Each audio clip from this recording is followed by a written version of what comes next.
हरे कृष्णा। आज पौष मास की कृष्ण पक्ष की सफला एकादशी, तो इस वर्ष की ये आज पहली एकादशी है। तो आइए शास्त्र से जानने की कोशिश करेंगे कि कैसे ये सफला एकादशी का सफल संदेश क्या है, ये क्या संदेश लेके आई है ये सफला एकादशी। तो युधिष्ठिर महाराज जो धर्मपारायण है, जो स्वयं हर एकादशी का पालन करते थे, और ऐसे एक राजा है कि जनता का सर्वतरोपि जो सबसे बड़ा कल्याण है, जो एकादशी पालन करना, अर्थात जो एकादशी का व्रत जिससे मनुष्य शुद्ध होके स्वयं जो खुद के सबसे बड़ा कर्तव्य, ये मनुष्य जीवन का कर्तव्य क्यों आया है और इसे करना क्या है, ये शुद्धि प्राप्त होती है ऐसे एकादशी से। और मनुष्य जीवन जो है जिसके लिए मिला है वो सफल बनाने के लिए बहुत बड़ा एकादशी का योगदान होता है। ऐसा ये धर्मपारायण युधिष्ठिर महाराज स्वयं अपने राज्य में हर किसी को ये व्रत करने के लिए जो है कंपलसरी करते थे, और स्वयं राज्य में जो निरीक्षण करते थे कि सबने एकादशी का व्रत पालन कर रहे हैं क्या नहीं। ऐसे ये युधिष्ठिर महाराज बहुत जिज्ञासु है, और वो एक दिन ऐसे मधुसूदन कृष्ण को पूछते हैं, हे मधुसूदन, पौष मास की कृष्ण पक्ष की एकादशी का नाम क्या है और इसका महात्मा क्या है।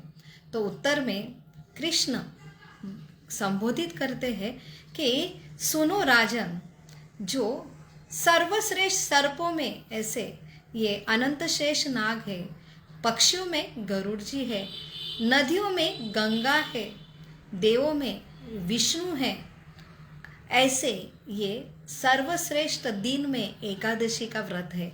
और जो सफला एकादशी, जो पौष मास के कृष्ण पक्ष की जो एकादशी, ये बहुत ही सफल फल प्रदान करने वाली एकादशी है। नाम से ये सफला है, अर्थात यहाँ पे फल जो भगवान विष्णु को इस दिन अर्पित किए जाते हैं। तो यहाँ पे जो व्रत की महिमा बताई जाती है, तो हर एकादशी की महिमा अलग है। हर एकादशी जो हर 15 दिन में आती है, ये मनुष्य के कल्याण के लिए है। तो हर मनुष्य यहाँ पे जो है सबसे बड़ा मेरे लिए क्या हितकारी है, और जो हित में होगा वही वो कार्य करता है। तो हम पूजा पाठ भी मेरा क्या हित है, ये हित के इच्छा से ही मनुष्य ये कार्य करता है। परंतु ये एकादशी ये ऐसा व्रत है जो शुद्ध, जो मनुष्य जीवन शुद्ध होके मनुष्य का जो सबसे बड़ा कर्तव्य है और मनुष्य जीवन का उद्देश्य क्या है, वो जो है आत्म साक्षात्कार करके देने वाली ऐसा है हर एकादशी व्रत है। तो ऐसे ये एकादशी व्रत की महिमा जो ब्रह्म नारदीय पुराण में उसका वर्णन आता है, और ये संवाद आता है राजा युधिष्ठिर महाराज और कृष्ण के बीच में।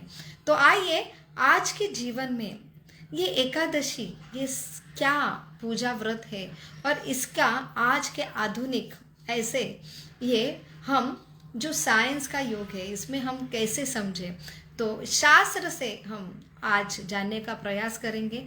और तत्पूर्व हम भगवान और गुरु से याचना करेंगे।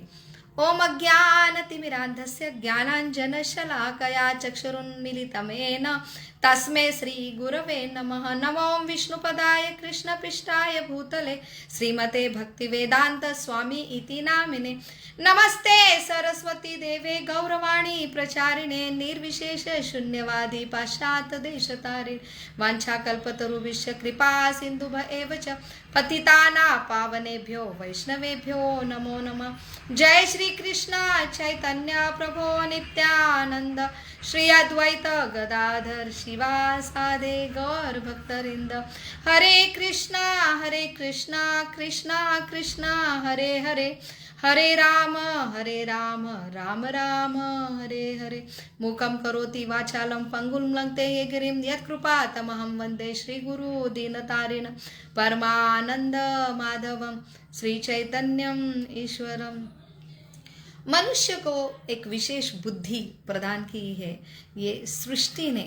तो बुद्धि जो अन्य प्राणी और जो वृक्ष में नहीं होती है, सबसे बड़ी बुद्धि जो है विवेक बुद्धि। तो ये छोटी बुद्धि तो हर पक्षी प्राणी में भी रहती कि कैसे ये सृष्टि में आए हैं, तो उसमें कैसे खुद को ये बनाए रखने, खुद का अस्तित्व बनाए रखे। इसलिए जो अन्न वस्त्र पानी और खुद का संरक्षण निवारा ये करने की बुद्धि तो हर सृष्टि के जीव में है, लेकिन मनुष्य जीवन ऐसे ये अलग बुद्धि ये प्राप्त करने वाली ये योनि है। तो यहाँ पे हमें ऐसी विशेष बुद्धि, जहाँ पे विवेक बुद्धि, जहाँ पे हमें इससे भी ऊपर उठकर हमें एक जिज्ञासु, जो एक ऐसा अंग है बुद्धि का कि हम ये जिज्ञासु, जिससे हम खुद का ये अन्न वस्त्र निवारा और ये संरक्षण, इसके ऊपर मैं कुछ अलग हो और मेरा सही कर्तव्य क्यों क्या है, मैं इतना प्रयास करता हूँ। जो मेरा मूलभूत नेचर है आनंदी रहने का, जो मेरा मूलभूत नेचर है कि कैसे मैं परमानेंट चाहता हूँ, चाहे जो मेरा शरीर की स्थिति है, मेरी सौंदर्य की स्थिति है, मेरी खुद का जो नाम है, मेरा जो खुद का जो धन संपत्ति है, तो ये सारा जो मैं परमानेंट चाहता हूँ, फिर भी ऐसा क्या है इस सृष्टि का ये स्वभाव कि हर कुछ दिन ब दिन क्षय होता जाता है। और सबसे बड़ी आश्चर्य की बात जो युधिष्ठिर महाराज ने यक्ष को पूछी कि सबसे बड़ा आश्चर्य ये सृष्टि का है कि हर कोई एक एक क्षण में क्षय होता है, फिर भी जो है हर मनुष्य यहाँ पे जो ऐसे क्षणभंगुर जीवन में, ऐसे क्षणभंगुर सृष्टि में परमानेंट वास्तव का प्रयास दिन रात करता है। तो सबसे बड़ा विवेक बुद्धि जो मनुष्य को मिली है कि ये क्षय अर्थात दिन ब दिन जो है हमारा घटन होना और एक दिन मृत्यु की तरफ जाना, ये कड़वा सच है। ऐसा क्यों?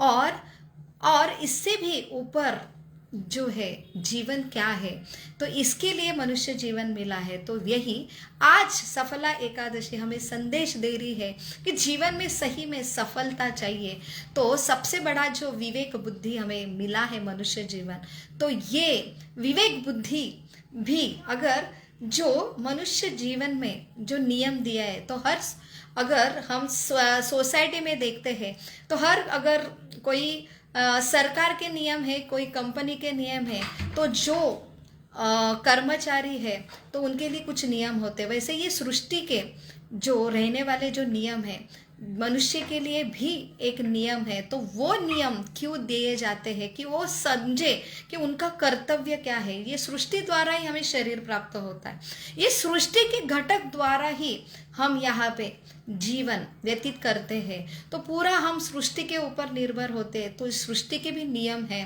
तो सबसे बड़ा नियम जो है कि हम समझे कि हमें ऐसा ये सृष्टि में जो हमें सारी फैसिलिटी दी है, और ये फैसिलिटी का हम अच्छे तरह उपयोग करके हम ऊपर उठना चाहिए। और सबसे बड़ा जो ये सृष्टि के नियम भी समझना कि ये सृष्टि क्यों क्षय होती है। तो यहाँ पे आलस करना बहुत आसान है और कुछ नियम पालना ये जीवन में, और कष्ट करना उसके लिए प्रयास करना पड़ता है। जीवन में द्वेषी होना बहुत आसान है, लेकिन सबके ऊपर जो है अनकंडीशनल प्रेम करना ये उसके लिए प्रयास करना पड़ता है। तो हमारे जीवन में बहुत कुछ हम चाहते हैं, बहुत प्रयास भी करते हैं, लेकिन हमें प्राप्त नहीं होता है। तो हम ऐसे अनसर्टेनिटी जो जीवन में होती है वो अगर एक्सेप्ट करते तो हम सहनशील होते हैं, अगर एक्सेप्ट नहीं करते हैं तो बहुत फ्रस्ट्रेटेड और चिड़चिड़ होती है हमारी। तो हमें दूसरों का यश जो है हम अगर अप्रिशिएट करते हैं और एक्सेप्ट करते हैं दूसरों की क्वालिटी, तो हमारे लिए इंस्पिरेशन बन जाता है। लेकिन दूसरे के अच्छे गुण, दूसरे का यश अगर हम एक्सेप्ट नहीं करते तो वो जेलसी का कारण बनता है। तो ये दोनों भी फैसिलिटी मनुष्य जीवन के लिए है, और अगर ऊपर उठने का हम प्रयास नहीं करेंगे तो हम ऑटोमेटिकली जो है हमारा जो अनसर्टेनिटली जो जीवन का स्वभाव है कि हमारे हाथ में कुछ भी नहीं है, और ऐसे ये हमें बहुत दिन रात कष्ट करना पड़ रहा है, और ये कष्ट करके भी हमारे हाथ में जो कुछ है ना, हमारे लिए रिलेशन बनते हैं ना, हमारा कोई भी शाश्वत नहीं है, तो हम ऑटोमेटिकली ये जीवन में फ्रस्ट्रेट होते हैं। तो सबसे बड़ा है जीवन सृष्टि का नियम, जो सृष्टि के लिए मनुष्य के लिए जो नियम दिए हैं वो समझकर उसका पालन करना, ये सबसे बड़ा हितकारी होता है कि हम समझे। और इसके ऊपर जो अगर नहीं पालन करते तो ऑटोमेटिकली हम क्रोधी, चिड़चिड़ी और काम, क्रोध, लोभ, मोह, मत्सर का शिकार हो जाते हैं। अगर सृष्टि के नियम समझकर अगर वो पालन करते हैं तो सही में हमें खुद रियलाइजेशन होता है।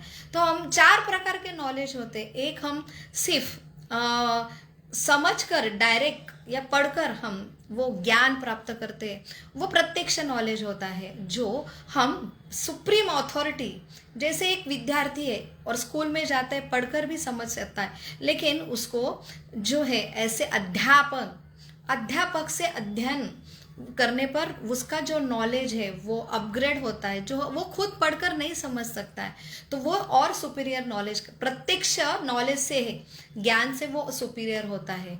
लेकिन ऐसा जो विद्यार्थी है पढ़कर अध्यापन शिक्षक से समझकर और लाइब्रेरी में जाके उसका प्रयोग करता है, तो वो और प्रगत ज्ञान कहलाता है। ये तीसरा प्रकार का ज्ञान है, नॉलेज है।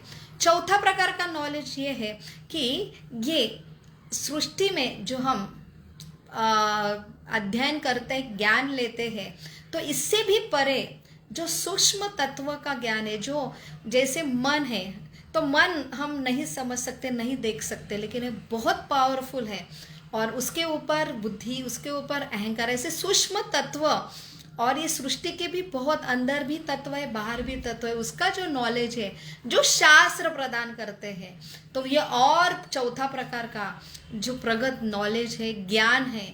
और एक आध्यात्मिक ऐसा अप्राकृत, जो प्रकृति के परे है, ऐसा जो ज्ञान है, वो सबसे बेस्ट नॉलेज है।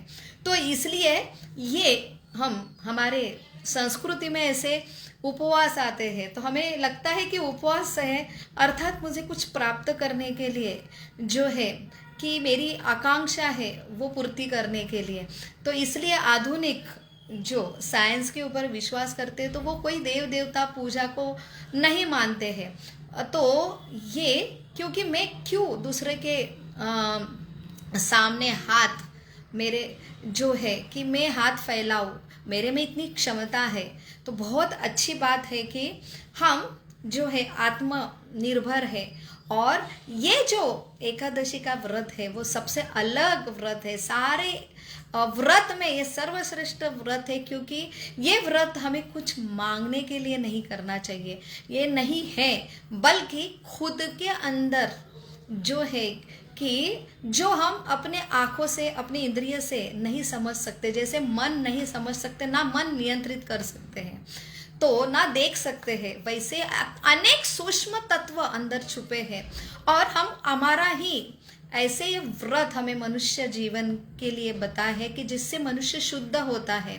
तो ये नहीं करते हैं तो हम अंदर के जो सूक्ष्म तत्व है नहीं समझकर अपने आप को ही नियंत्रण नहीं कर सकते हैं। तो जैसे हम पूरे दुनिया के ऊपर नियंत्रण करने की कोशिश करते हैं, परंतु अपने अपने सिंपल जो इंद्रिय है उसको हम कंट्रोल नहीं कर पाते। जैसे बारिश का दिन है, पता है बाहर खाना जो है वो हानिकारक है, सेहत के लिए अच्छा नहीं है, फिर भी हम जो है ऐसे जो चीज़ जैसे पानी पूरी हो, जैसे पाव भाजी है, वो हम अनायास हमारे जो इंद्रिय को हम कंट्रोल न करके हम उसके ग्रहण करके उसके परिणाम भी हम भोगते हैं।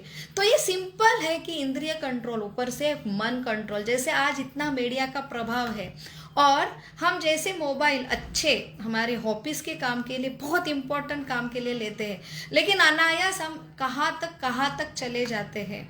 तो इसलिए आज ऐसी ये अनियंत्रित इंद्रिय, अनियंत्रित मन की वजह से आज ऐसी परिस्थिति है कि मनुष्य को जो नई चीज चाहिए वो खरीद लेता है। जैसे इतने बड़े बड़े मॉल है, वहाँ पे जो एंट्री करता है, लेकिन वहाँ पे उसे नहीं चाहिए वो भी खरीद लेता है। वो ऐसा मार्केटिंग एरिया है जहाँ पे जाल है। ऐसे अनियंत्रित मन और अनियंत्रित इंद्र की वजह से ये जाल में फंस जाता है। जैसे मनुष्य के पास आज पैसा नहीं है फिर भी वो खरीदी करता है, जैसे क्रेडिट कार्ड की फैसिलिटी है। तो कितना आश्चर्य है कि जो नई चीज चाहिए वो खरीदता है, जो नहीं, उसके पास पैसा नहीं है फिर भी खरीदी कर रहा है। और जो लोग उसे पसंद नहीं है उनको वो इम्प्रेस करने में वो पूरा जीवन व्यतीत करता है, कष्ट करता है कि लोगों को मुझे इम्प्रेस करना है, और ऐसे जो उसका द्वेष करता है। तो ये मनुष्य जीवन ऐसा, अगर हम ऊपर नहीं उठते तो छोटी छोटी जैसे खाना पीना और दूसरों को जेलेसी देने के लिए, ये इतना पूरा मनुष्य जीवन जो बहुत दुर्लभ है, ऐसा अनमोल है, इसके लिए हम पूरा जीवन ये चीज़ के लिए देते हैं। अगर ये व्रत, जैसे हमारी संस्कृति में जो व्रत है, तो व्रत भी हम करते हैं तो इसके लिए कि मुझे कुछ लाभ हो। 99% तो नास्तिक होते हैं कि नहीं, मुझे इंद्रिय तृप्ति करना है, मैं नहीं विश्वास करता। क्यों? क्योंकि व्रत करने में इंद्रिय को नियंत्रित करके करना है, और बाकी के जो लोग व्रत करते तो मुझे कुछ चाहिए और ये चाहिए वो चाहिए, इसके लिए हम व्रत करते हैं। तो बहुत ही रेयर है, इसलिए भगवत गीता में भी बताया है कि कौन ऐसा ये व्रत है जो सिर्फ खुद को, शरीर शुद्ध करने के लिए, चित्त शुद्ध करने के लिए, कि मेरे जीवन का पर्पस क्या है, अंदर क्या क्या सूक्ष्म तत्व है, ऐसे बाहर से तत्व से जैसे क्षय होना, ये क्या ऐसी जो शक्तियां है जो मुझे कंट्रोल करती है। तो क्यों मैं मेरी जो है आयु बढ़ने के लिए नहीं रोक सकता, मेरा बुढ़ापा नहीं रोक सकता, मेरा मृत्यु नहीं रोक सकता, ये क्यों हो रहा है? ऐसे क्या शक्तियां हैं जो मेरे इंद्रिय मन से मैं नहीं जान सकता हूँ? तो ये जो है, जहाँ पे जो आध्यात्मिक जगत में जिसे आत्म साक्षात्कार कहा जाता है, इसके लिए ऐसे व्रत करना चाहिए। तो 90% लोग नहीं कर पाते, इसलिए नमा दुष्कृतो मूढ़ा प्रपंदते नराधपा, जो बहुत दुष्कर लोग हैं, नराधम हैं, वो ऐसे भगवान के शरण में आके निस्वार्थ रूप से जो नियम का पालन, व्रत करना नहीं कर पाते। इसलिए माया अपहतम ज्ञानम आसुरम भाव मिश्रिता। तो बहुत मुश्किल है अगर हम ऐसे गृहित कार्य करते हैं या नियमित सृष्टि के नियम नहीं पालन करते हैं, तो बहुत मुश्किल है ये समझना और भगवान को समझना। जो व्यक्ति भगवान है, जो कंट्रोल है, परमेश्वर है, और वो परम पिता, ऐसे हमारे सबसे प्रेम करने वाले जो हृदय में 24 घंटा रहते हैं, लेकिन वहाँ तक भी हम नहीं समझ पाते हैं, फिर उनकी शरणागति तो बहुत दूर की बात है। तो 99% ये लोग हैं, क्योंकि ये प्रभाव है, ये काल का प्रभाव है, और ये सबसे बड़ा जो युग चल रहा है कलयुग का प्रभाव है। इसलिए हम जो मनुष्य है वो सबसे सूक्ष्म घटक है, सृष्टि के काल कर्म के द्वारा ये जो है नियंत्रित होता है, परंतु वो ऐसे नियम जो प्रकृति के पालन ना करने के वजह खुद को ही ये स्वामी समझ बैठता है और कोई नियम का पालन नहीं करता है, और इसलिए वो अपने शरीर जो तत्व पे ही रहता है, खाना पीना सोना, इतनी बीमारी होती है, और अल्टीमेटली मनुष्य जीवन का आयुमान क्यों घट रहा है? क्योंकि ज़्यादातर ऐसी बीमारी का वो शिकार हो रहे हैं। और बाद में मानसिक रोग का वो शिकार हो रहा है, क्योंकि अनियंत्रित इंद्रिया और अनियंत्रित मन का शिकार हो रहा है। तो जो लोग ऊपर नहीं उठ पाते हैं, जैसे ऐसे जो एकादशी जैसा व्रत अगर हम नहीं कर पाते हैं, तो ऐसे ही अनियंत्रित मन, अनियंत्रित शरीर के द्वारा उसका जो आयुष्मान जो घट रहा है, पहले जो है 100+ क्रॉस करते थे, अभी बहुत ही आयु का जो है जो आयुष्मान घट रहा है, और इतनी सारी बीमारी बढ़ रही है। जितना रिसर्च बढ़ रहा है उतना ही बीमारी बढ़ रही है, क्योंकि अनियंत्रित मन और इंद्रिय, क्योंकि वो समझ ही नहीं पा रहा कि मन, शरीर, मन और अंदर सूक्ष्म अहंकार के अंदर भी जो है कि हमारा अस्तित्व, जो हम है, जो चेतना है, और चेतना का सबसे बड़ा जो आनंद क्या है वो मनुष्य जीवन में आके ही हम समझ सकते हैं। लेकिन ऐसे सिंपल व्रत अगर नहीं करता है, पालन नहीं करता है, शास्त्र नहीं पठन करता, तो वो नहीं समझ पाता है। तो दूसरा श्लोक जो 7वें अध्याय में भगवत गीता में भगवान कहते हैं कि चतुर्विधा भजते माम जना सुकृतो नमा अर्थ जिज्ञासु अर्थ अर्थाति ज्ञानी च भरत वृषभ, कि 4 प्रकार के ही लोग आते हैं, वो भी किसके लिए? अर्थ अर्थात दुख है इसलिए वो भगवान के शरण में आते हैं। अर्थ अर्थात ही, अर्थात कि मुझे कुछ चाहिए, अर्थ चाहिए, संपत्ति चाहिए, नाम चाहिए, इसके लिए शरण करते हैं। और जो है बहुत कम ऐसे जिज्ञासु की वजह से कि कौन है नियंत्रित करता, किस शक्ति के द्वारा मैं जीवन रात प्रयास कर रहा हूँ, लेकिन मुझे ऐसी कौन सी शक्ति है जो वो मुझे कंट्रोल करती, वो जिज्ञासा के लिए ऐसे लोग ग्रहण करते, शरणागति ग्रहण करके फिर पालन करते नियमों का। और ज्ञानी जो जिन्होंने आत्म साक्षात्कार में ये ज्ञान जो है 4-5वां प्रकार का ज्ञान प्राप्त कर लिया, वो जो है ज्ञान के बाद, ऐसे दिव्य ज्ञान के बाद वो शरणागत होते, निस्वार्थ रूप से ये भगवान की शरण लेते हैं, और बस एक ही चीज के लिए कि ये पिता है, उन्होंने मुझे जो ये शास्त्र ने मुझे ऐसे एक व्रत बोला है जहाँ पे थोड़ा कष्ट है, जैसे जो माता पिता है छोटे से नन्हे से बालक को 5वें आयु में ऐसे स्कूल में एडमिशन लेते, जहाँ पे सवेरे सवेरे बच्चों को जो है उठाना पड़ता है, अनुशासन लगाना पड़ता है, कठोर। और ऐसे ये कठोर अनुशासन जो एक बालक के विकास के लिए जरूरी है, और ऐसे ये सृष्टि, ये माता पिता, ये भगवान हमें ऐसे ये अनुशासन लगाते हैं कि ऐसे दिन व्रत करना, क्योंकि सृष्टि में ऐसे निगेटिव एनर्जी रहती है, और ऐसे ये भरती ओटी समुद्र को भी आती है, इतना निगेटिव जो आकर्षण, ये चंद्र का जो पूर्णिमा और अमावस्या के दिन रहता है, इससे बचने के लिए शरीर, मन और चेतना के ऊपर उसका जो बहुत बड़ा प्रभाव होता है। और इसलिए हमें ये व्रत जो हमारे शास्त्र में लिखे हैं, तो इससे मनुष्य ऐसे निगेटिव शक्ति से बच के अपनी चेतना तक जागरूक होके मेरा जीवन का जो उद्देश्य क्या है, और मुझे ऐसे जो सूक्ष्म, अति सूक्ष्म जो मेरे अंदर की शक्ति और बाहर की शक्तियाँ कैसे मेरे ऊपर हावी होती है, और वो उनको ना हावी होके मैं कैसा ऊपर उठूं, इसलिए व्रत का पालन होता है।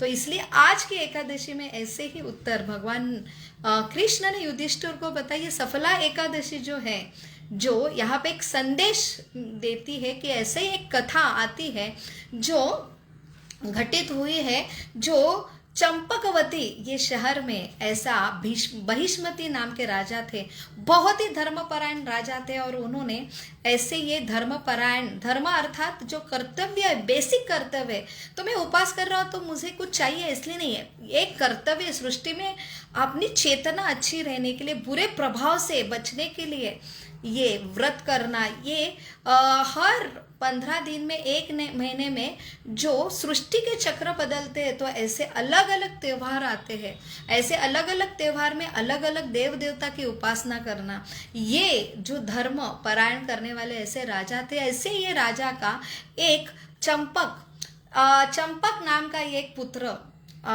जो राजपुत्र था, वो बहुत ही ऐसे दुष्कर्म में, जैसे बहुत फैसिलिटी होती है तो मनुष्य की पास ऐसा अनायास वो ऐसी फैसिलिटी की वजह से, जैसे जीवन में दुख आते तो हम नम्र होते, बहुत अनायास बिना कष्ट करा हुआ सुख मिलता है तो वहाँ पे मद मस्ती होती है। तो वैसे ये राजपुत्र में वैसे ही हुआ। इतनी सारी फैसिलिटी होने के वजह से वो दिन ब दिन मद होते गया। ऐसे जो नराधाम की कार्य में वो करते गया, और ऐसे नराधम कार्य करते हुए जो है अपने राज्य में उसने अपने राजा की संपत्ति, जो पिता की संपत्ति है, उसका नाश करना प्रारंभ किया।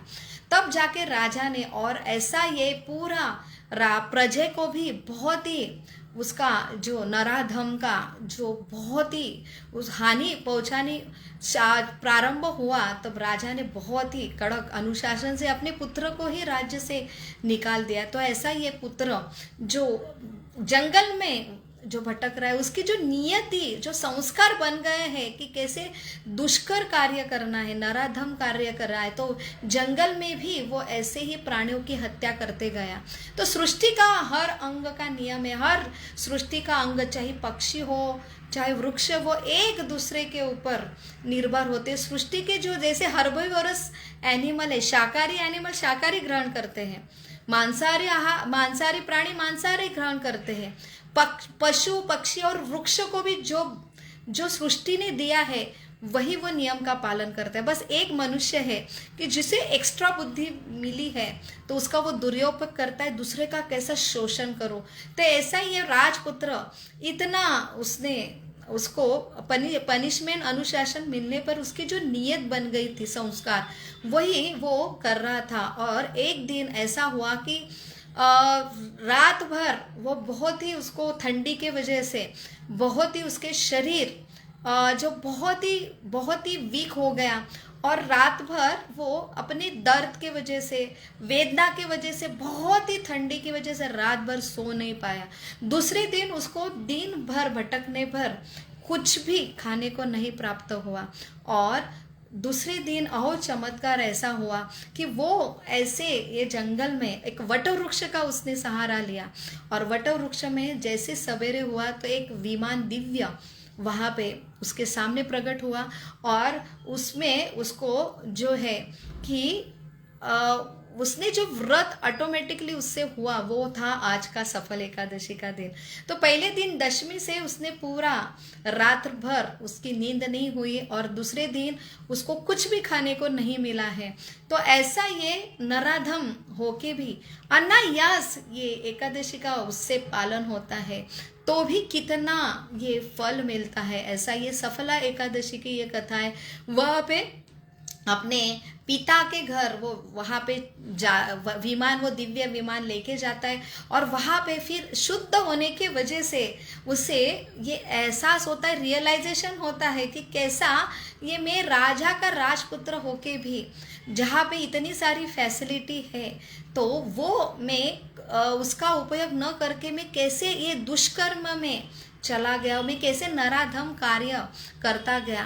तो मनुष्य का ये स्वभाव होता है कि अगर वो व्रत ऐसे सृष्टि के नियम पालन नहीं करता है तो अनायास ऐसे ये निगेटिव शक्ति का जो है उसके ऊपर प्रभाव होता है, और वो कहाँ से कहाँ तक चला जाता है। फिर भी वो और ऐसे बहिरंगा शक्ति जो उसे भुला देती कि उसका सही मकसद क्या है, और उसे कितना उच्च जन्म मिला है, और उसके पास कितनी अच्छी फैसिलिटी है कि जिसका वो उपयोग करके उसको अपने आप को उठाकर, ये सबसे बड़ा जो क्षय, ये प्रकृति का जो नियम है कि यहाँ पे पुनर्जन्म जन्म पुनर्मृत्यु के होता ही है, बीमारी अनायास होती है, बुढ़ापा होता है।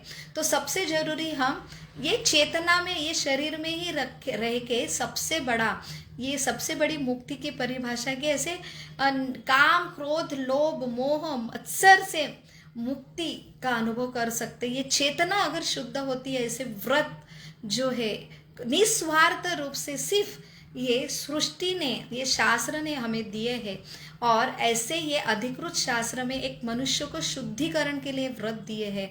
तो इससे हम ऐसे अनायास लोभ जो है, लोभ मोह और मद मत्सर से हमें ऊपर उठाकर एक दिव्य, जो सबसे बड़ा जो मनुष्य का धर्म है कि हर सृष्टि के ये घर में रह के कैसे निस्वार्थ रूप से जो है एक सेवा का तत्व बने, इसलिए वो मनुष्य जीवन मिला है। और ऐसे तत्व पे हम जब उठते तभी हमें अंदर से जो है ऐसा जो आनंद की अनुभूति होती है, जो आनंद बाह्य रूप से कोई भी अगर बीमारी होती है, क्षय होता है, तो भी वो जो है बाह्य कोई भी प्रकृति से हमें वो आनंद कोई भी हमसे नहीं छीन सकता है। और ऐसे आनंद की स्थिति में हमेशा हम अपने आप को बनाए रखते हैं, तभी इसी भाव में हम जो है निस्वार्थ सेवा दूसरों की कर सकते हैं, और जिसमें ही मनुष्य जीवन का परम आनंद है। हरे कृष्णा कृष्णा कृष्णा हरे हरे, हरे राम राम राम हरे हरे। तो ऐसा ये दिव्य महामंत्र है जो हमारी चेतना को जागृत करता है, हमारे सही मनुष्य जीवन का जो उद्देश्य हमें उसका साक्षात्कार होता है। और ऐसे ये व्रत से निस्वार्थ रूप से हम अगर करते हैं तो हमारा चित्त शुद्ध होता है, और उससे ही हम जो परम आनंद की अनुभूति करते हैं। तो आप सभी को सफला एकादशी की लाख लाख शुभकामनाएं। हरे कृष्णा।